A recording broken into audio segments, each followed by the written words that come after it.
ఎన్నికలు సజావుగా నిర్వహించడానికి రాజకీయ పార్టీలు ప్రజలు సహకరించాలని ఆర్టీఓ ఎన్నికల రిటర్నింగ్ అధికారి కె అద్దయ్య అన్నారు. చింతలపూడి పట్టణంలో స్థానిక తహసీల్దార్ కార్యాలయంలో చింతలపూడి నియోజకవర్గ పార్టీ నాయకులతో సమావేశం నిర్వహించారు. ఈ సందర్భంగా ఆయన మాట్లాడుతూ మీడియాతో చింతలపూడి నియోజకవర్గంలో 273 పోలింగ్ కేంద్రాల్లో ఎన్నికలు సజావుగా నిర్వహించడానికి సర్వం సిద్ధంగా ఉన్నాయని ఆయన అన్నారు. ఈ పోలింగ్ కేంద్రాల్లో 130 కేంద్రాలను సమస్యాత్మక పోలింగ్ కేంద్రాలుగా గుర్తించి బందోబస్తు ఏర్పాటు చేయడం జరుగుతోందని ఆయన తెలిపారు. పోలింగ్ నిర్వహించడానికి సిబ్బందికి అవగాహన కార్యక్రమం నిర్వహించడం జరుగుతోందని ఆయన అన్నారు.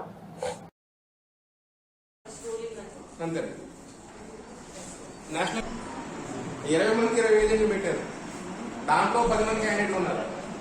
10 మంది ఏజెంట్లు నాకు పెట్టారు అనుకోండి.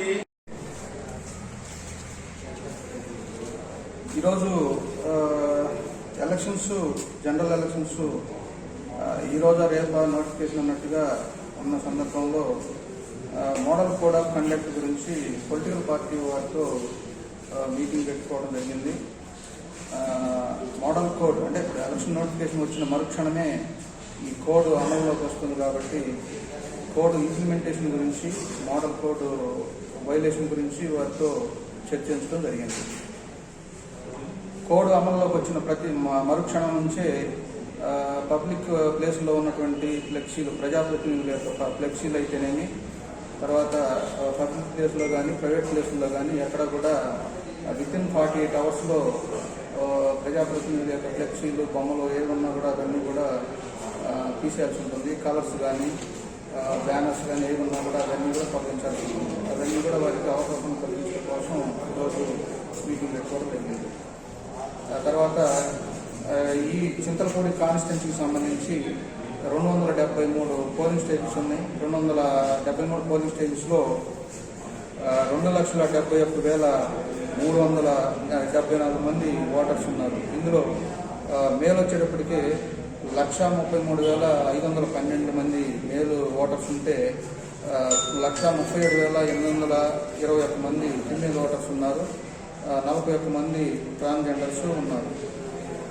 ఈ పోలింగ్ స్టేషన్స్ అన్నింటిలో కూడా అన్ని ఏర్పాట్లు చేయడం జరిగింది. ఎలక్షన్ నోటిఫికేషన్ ఎప్పుడు వచ్చినా కూడా ఎలక్షన్ కండక్ట్ చేయడానికి సిద్ధంగా ఉన్నాము.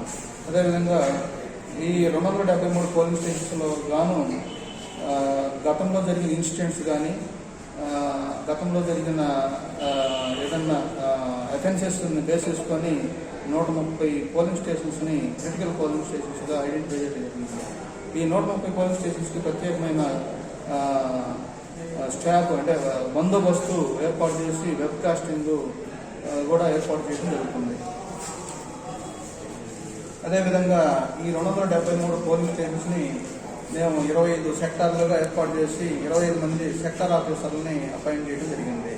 ఈ సెక్టార్లు అంటే ఇప్పుడు మనకి 4 డే బిఫోర్ మనం ఈ పోలింగ్ మీటింగ్ అంతా కూడా పోలింగ్ స్టాఫ్ ఇచ్చి పోలింగ్ స్టేషన్స్ పంపించిన తర్వాత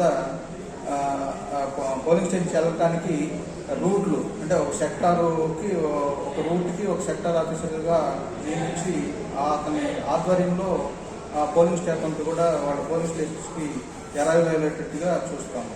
అదేవిధంగా పోల్ అయిన తర్వాత అదే రూట్లో మళ్ళీ ఆ సెక్టార్ ఆఫీసర్ కంట్రోల్లోనే పోలింగ్ స్టాఫ్ అంతా కూడా మళ్ళీ మన రిసెప్షన్ సెంటర్కి ఎక్కడైతే మన పోలింగ్ ఈవీఎంస్ని స్టోర్ చేస్తామో అక్కడికి చేరుకునే విధంగా ఈ రూట్లు 25 రూట్లు ఏర్పాటు చేయడం